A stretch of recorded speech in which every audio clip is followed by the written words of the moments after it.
All right, I want to welcome everyone back to Drunk Sports Talk, New York's new number one sports talk show. We are the voice of the streets. We're going to breeze through the intros today because we have a special guest. You know me already. It's your boy Cash, along with my boy Q. And today, like I said, we have a very special guest. You probably heard him on Mad Dog Radio, Sirius XM. Probably seen him on ESPN. I know you watch his channel, the Jake Asman Show, the number one Jets show, in my opinion. Jets insider and analyst, the one and only Jake Asman. What's going on, fam? Well, thank you for the introduction. I appreciate you guys having me on the show. Now I got a lot to live up to. Listen, man, it's been a wild ride, man. We're just coming off this Knicks playoff run. So the whole city is exciting, but now OTAs have started, and the football juices are starting to flow a little bit.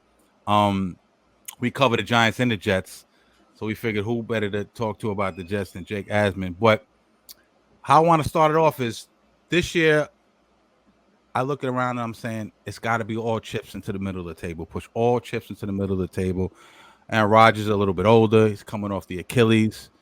We're all hoping he has another Pro Bowl, MVP type of year. I believe he will. There's some skeptics out there, Colin Cowherd, Nick Wright, these media pundits who kind of hate on him every chance they get. He looks in great shape. Just get to look at him a little bit in OTAs. He looks spry. He looks fit.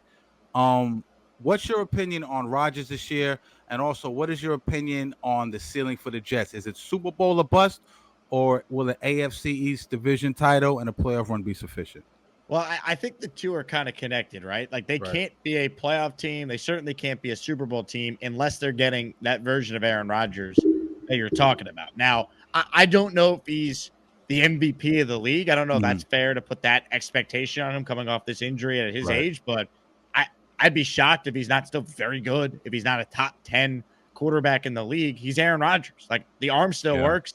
The brain still works. He's got the chip on the shoulder. Believe me when I say that. He hears everything people say about him, and I think that motivates him. So, to me, the key is if he's healthy, I think the Jets are a contender because I think the roster has proven to be very good, and that was before the additions they made this offseason, especially to the offensive line and adding another receiver in Mike Williams, drafting Malachi Corley. So, I think if you tell me Aaron's healthy, he's a top 10 quarterback. And then is it Super Bowl or bust? I mean, look, this is a franchise that hasn't been to the Super Bowl since they won it back in 1969. So I can't sit there and say if they went to the AFC title game, I'd be, saying it's a failed year if they lost to Mahomes at Arrowhead, right? So I think you got to see how the year plays out. But the minimum goal for me, and I've said this a lot on the show, is make the playoffs, win a playoff game. And ideally, the goal for the regular season should be win the damn division so we can have a home playoff game for once.